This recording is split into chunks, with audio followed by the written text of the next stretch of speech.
be here to celebrate our Rotary Veterans Day celebration, and I don't want to take any time away from our fantastic speaker, so please help me welcome retired Lieutenant Colonel Sam Sachs.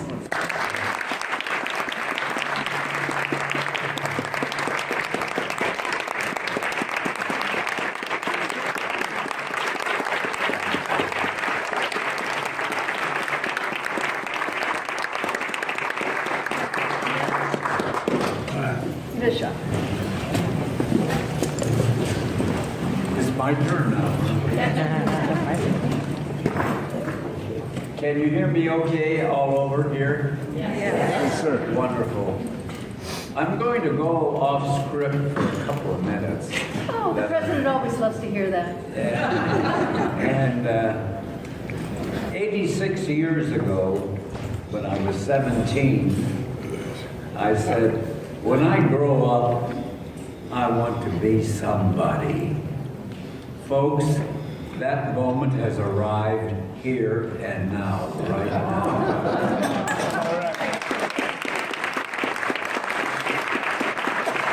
Thank you very much. Now, number 2. We've heard the words, thank you for your service, 5 words, beautiful words, the last several days. I want to turn around and I want to thank metal, wood, paint, glass, and other materials that went into the making of this great, beautiful ship. Isn't it? It's my first presence on the ship, and I truly feel honored to be here. And I'm certainly honored and very pleased to be your speaker today. It's for someone in these late years of life, you cannot begin to imagine what it means. It's, and when you think back of the years, what you spent, and the reason I'm here, and it's a wonderful world,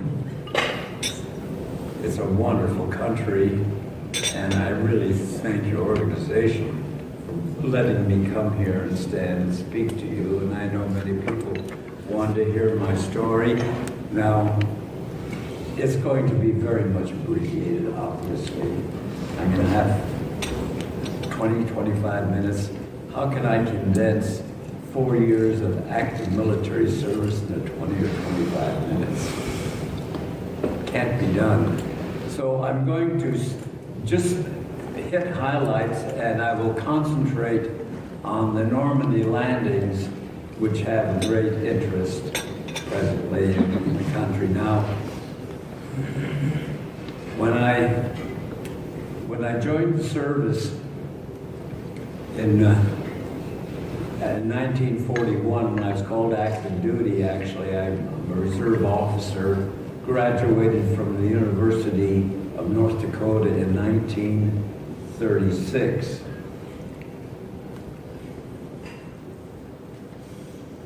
Previous to that, I was in the National Guard in North Dakota when I was 17.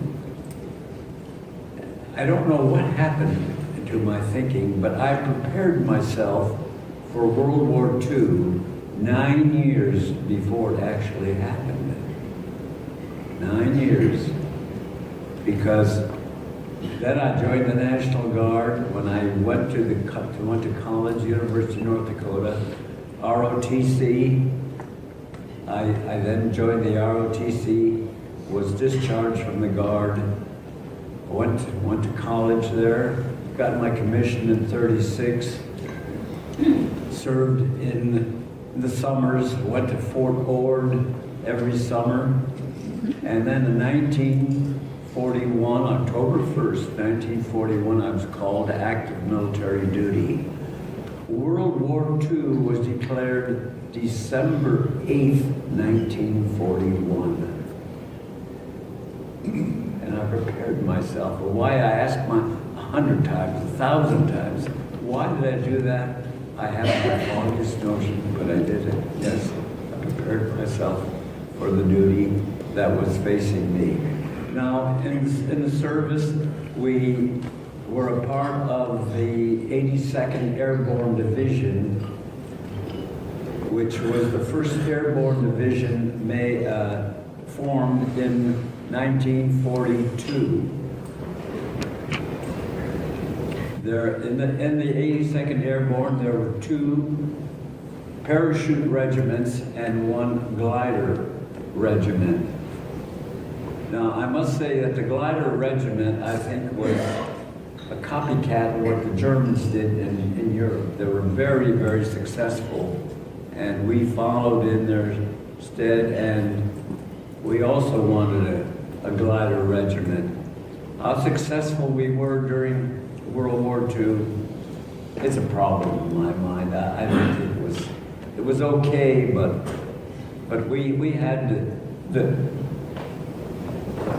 the journeys of, for example, let me just explain that in the parachute, you jump out of an airplane singly, and then behind enemy lines, and then you form and regroup, and then you engage the enemy. With the glider, the idea was to go behind enemy lines as well, but you have a group of men, anywhere from 8, 10, 12, 14 men, more of a group, like a squad, for example, than you would have single men, and oftentimes the parachutists would land in ditches and streams and trees, and I think, if you'll recall, during that Second World War, St. Mary Glees, the parachutist who landed on the top of a church, I believe. So now I'm going to go back to the year 1943, when we went to North Africa. Europe was still in the hands of Hitler and Mussolini. So we spent about a year and a half training in North Africa, Sicily, engaging the enemy in Sicily, and in Italy as well. Now I'm going fast forward over this period of time, and there's much to tell that happened there, but because of the lack of time at this moment, why I'm just going to just fast forward to England. In the last week of May of 1944, many trucks were on the side of our encampment, and over the loudspeaker system came the announcement that all officers report to the mess hall for instruction. Well, the instructions were very, very brief and to the point. You will leave this area in 2 hours, pack your equipment, you will not return. And when they said not return, I thought, gee whiz. But anyway, you know, you get the implication. And of course, as it worked out, about 50% did not return to this world. So we then went about 150 miles out south towards an airport, and we were discharged at that point inside the grounds of this airfield. And my Jeep was the last vehicle in, and as we entered the field, I saw one of the guards put a lock on the door that was the size of your forearm. And then I knew that we were definitely into this. This was it. This is what we were here for. Upon entering the airfield, within 2 hours, I heard over the loudspeaker system, Captain Sachs report to the adjutant's office. I thought that was strange. Anyway, I did report to the adjutant's office, and he informed me that I was the liaison officer between in those days it was the Air Corps, it was still part of the Army. There was no Air Force as a separate unit at that time. You will be a liaison officer between the Air Corps and your glider troops. Now let me explain something about the gliders. A glider does not have an engine, a motor, or any means of self-movement in the air. It is pulled by a tug plane, generally a C-47. Now it is connected by nylon rope, about 75, I would imagine about 75 feet in length. Now folks, I want you to remember that what I'm telling you is what I saw 75 years ago. That's 3/4 of a century. In many cases, your parents weren't even born then. So we're talking a long time ago, and the visions that I will explain as we cross the channel are as vivid in my mind today as though you turned on a high-definition TV set. Is that clear all these years later? Getting back to the gliders, we had no means of communication between the pilot, and I'm sure it was, I never did get inside one of the tug ships, but whether there was a pilot and co-pilot, I have no idea, but certainly there was a pilot there. No communication between that pilot and the glider pilot. None. So, and this did happen on occasion. Oftentimes, the ships were in danger of being attacked, or something happened where the pilot got scared or something, and there was a release that you just pushed from above his where he had his controls, and that release would release the glider, and you couldn't be over water, you couldn't be over anything. But since you had no motor, you had to go down. You couldn't go anywhere. That did happen on occasion, not often, but it did. So you're pulled by the glider, by the tug ship. The speed is probably around 120 miles an hour, because if the glider went any faster, it was a very flimsy affair. It was had metal tubing, I would say about 2 inches in diameter, surrounded by a cloth-like thing that had kind of a glaze on it. Also, it was nicknamed the Flying Coffin, and I can understand why.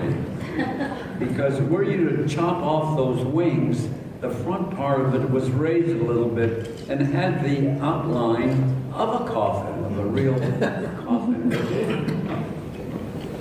And if you went faster than 120 miles an hour, the cloth was rattling. You were maybe about 1,000, 1,200, sometimes 1,500 feet in the air, and the cloth was rattling, and you're looking around and wondering, my gosh, is this thing going to be in the air, or am I going to be going down? Yeah, it was flimsy, there's no question about it.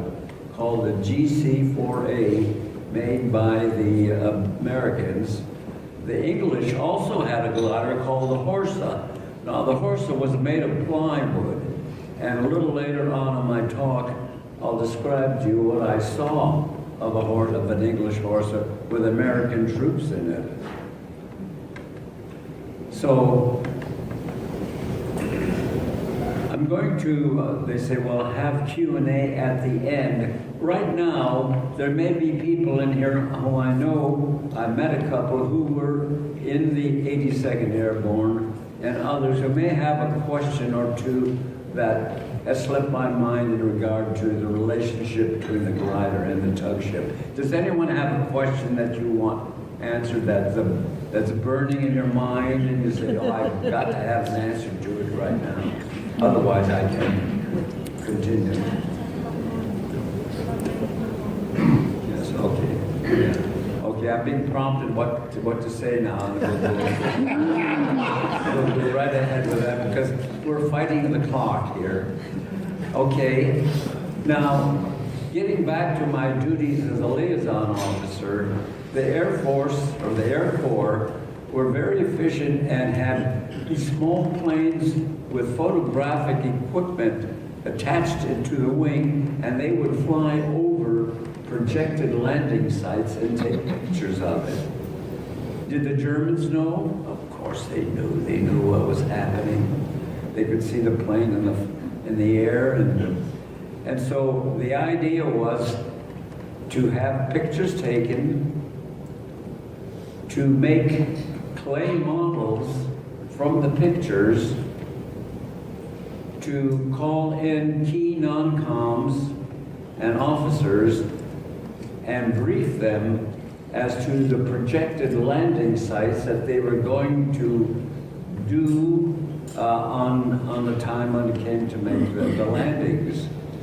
Now my job was to allocate space for the glider troops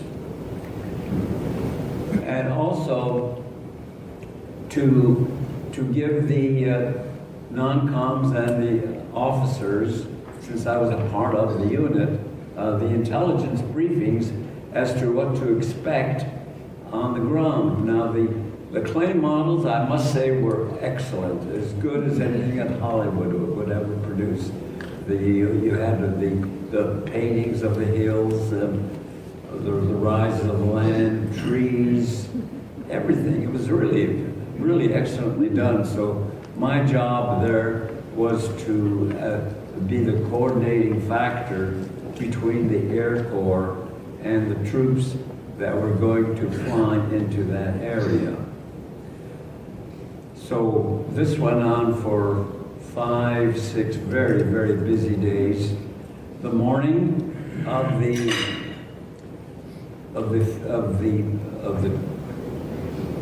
invasion. Now I'm not going to say invasion because the freeing of Europe. Let's put it that way. That's much better because it's the Germans that invaded the continent and the countries, and we were just taking back what was rightly theirs and assisting them, of course. Now, let me describe the morning of that day as what I saw, and it's something that will remain with me as long as I draw breath. First of all, when I came onto the airfield, we were pretty much confined to the area. I had no idea the size of the airfield. When I went out to the airfield, I saw hundreds of airplanes and gliders. I couldn't imagine there were that many involved in this operation. But there they were, many, many of them. Anyway, we're standing alongside our glider, and suddenly a Jeep comes by with 6 young men, very young, I'd say in their early 20s. 2 of them get out, and one of them comes up to me, says, "Are you in charge?" Yes, yes. He pulls out a little flask of whiskey, the kind they sell on airplanes, I think 4-ounce glass bottles for $5. And he unscrewed the top of it and down that in a matter of a flash. Very, very quickly. And then suddenly he did a backflip. This is called a water pot. He did a backflip that was as good as any professional acrobat could ever perform. It was just a perfect half circle. And supposedly we were told they were going to inspect for the center of gravity and all this jazz. He looked and said, "Guys, ready to go? Let's go. We're ready to go." Now, when we were in North Africa, had the opportunity to visit PW camps. And I said, I will never in this world be a prisoner of war. I will never be a prisoner of war. So being in a position of authority, I personally saw to it that my glider, the glider I was in, we must have had at least 20, 25, I don't know, many machine guns. And at that age, they were the gangster type, you know, Tommy guns, I think we called them. We had many of them, and I had 8 men with me who felt the same way. Now, these 8 men it's related to another story that happened in Italy, which I don't have time for, which is very interesting.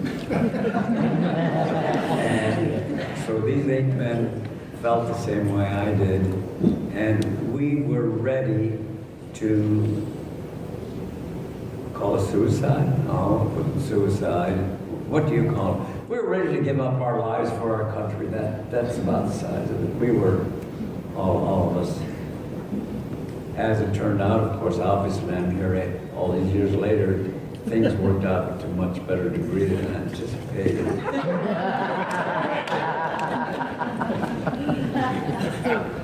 So now we get into the gliders, and the air is just full. It's like snowflakes falling from the sky with airplanes pulling the gliders.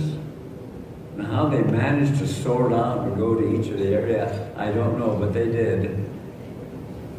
And it was a day like today. It was just a beautiful day, just a beautiful day. And I thought, we're going to war on a day like today. Anyway, as we began to go over the channel, you could begin to see all the ships. Now, we were fortunate that Utah was for the airborne, the gliders. And Omaha, there were the Americans. We had 2 areas, Omaha and Utah. There were the English, I believe they had 2, and I think the Canadians had 2. There was Sword and Juno, and I don't know, those were odd names that they had. But I saw looking down below and to my left, I could see where the ships were unloading the men to attack gain a foothold, gain a threshold.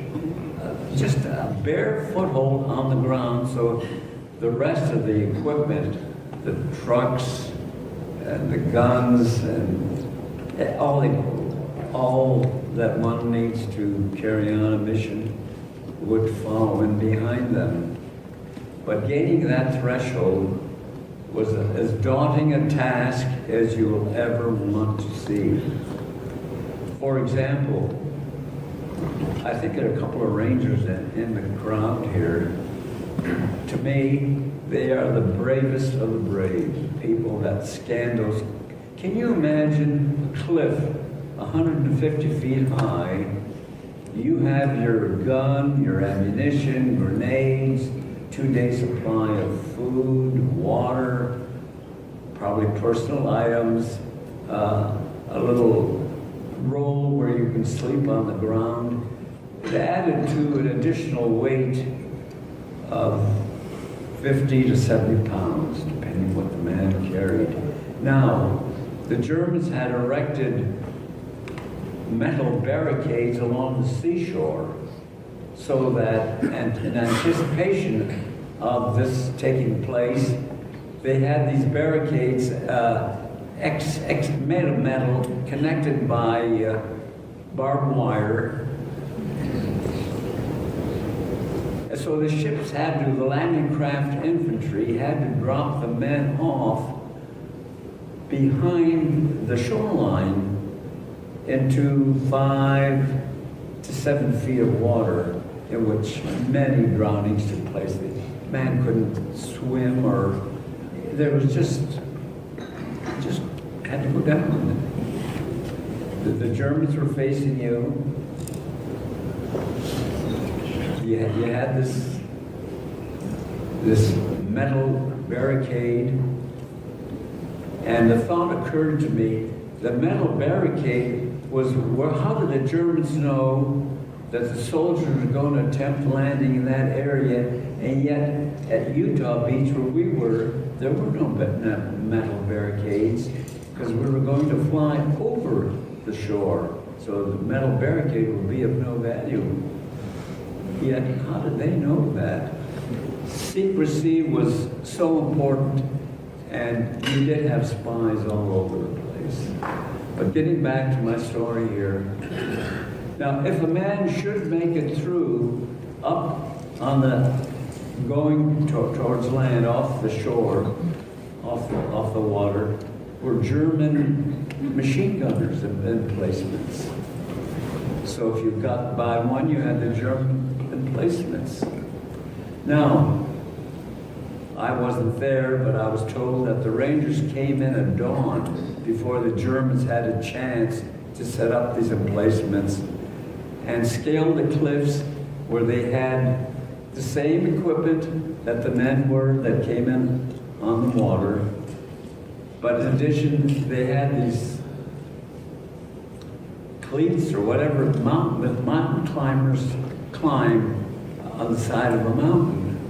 And so they were scaling this sheer cliff of 100, 150, 100 feet. I mean, it was just, you wonder how they could do it. Some did get through, and those that did get through would, by the way, I'm diverting my thought now. Has anyone been to that area, the cement bunkers there? So you saw what I'm talking about. Those cement bunkers at the top of those cliffs, and they're still there, and I guess they'll be there forever, because I was there at the 50th anniversary, and they're 3-4 feet thick in cement. It's just that, I know that. I'd like you to get landed on Utah Beach. Okay, all right. That's hard for me. I'll get landed on Utah Beach. Okay, so I saw all this equipment down below in the channel, and now the guns, the trucks, and all the stuff that you have to fight a war with was still based in water, and the English side didn't want to put it in the channel because either a sub or they could be fired upon, and so it had to be in a safe area. And they were awaiting to put the threshold of metal on the sand where the tanks and heavy equipment could roll over it and gain a foothold on the ground. But Hitler had tanks, these huge Tiger tanks in reserve. And in his mind, and he was right, said, who would want to land troops and equipment out in the open when up shore at Le Havre is a French port that has all the modern equipment for lifting heavy tanks and guns, because it was a transportation area there. And so his generals wanted him to attack immediately, and he held back, and because he said no, and he was afraid of Patton. Patton was in England with the dummy tanks, all made of rubberized, or from the air it looked like the real thing, but it wasn't. And so he was holding them back, and then we were able to get a foothold on that shore. Now, getting back to my landings on Utah Beach, we came over, as I said, I saw this, and all of a sudden there's all kinds of firing going on. 30 caliber machine gun, 50 caliber 30 caliber, now 30 caliber rifle fire and 50 caliber machine gun, which is a heavier pellet. And you hear so much of this that your ears can pick up the lighter pellet from the rifle. It has a higher zing. It's like a song soprano. It had a higher tone to it. And the thud of the machine gun, it's a slug, it's a heavy slug, and it traveled slower in the air. And you can kind of pick these things up, and I hear all this firing going on.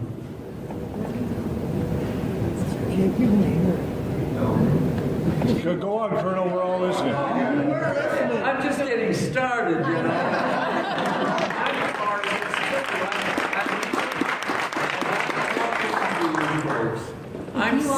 I'm saying it. It's not reading it. And what can you do? What can you do?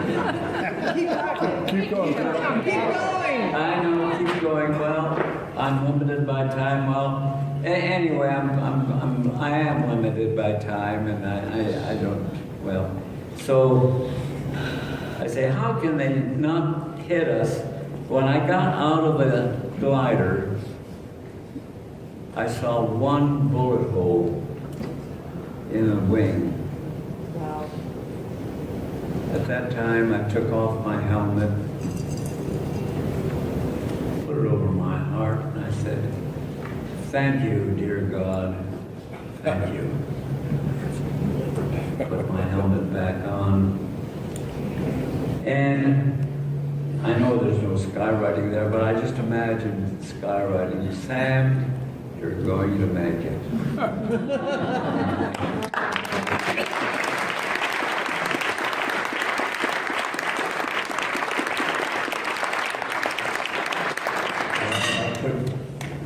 My time's about done. I could go on and tell you we did liberate the concentration camp.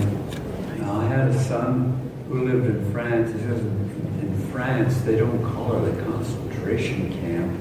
They call it an extermination camp. Yeah. Because everybody who went there was not intended to come out alive. They were not, and they were hauling people in from all over Europe into these camps.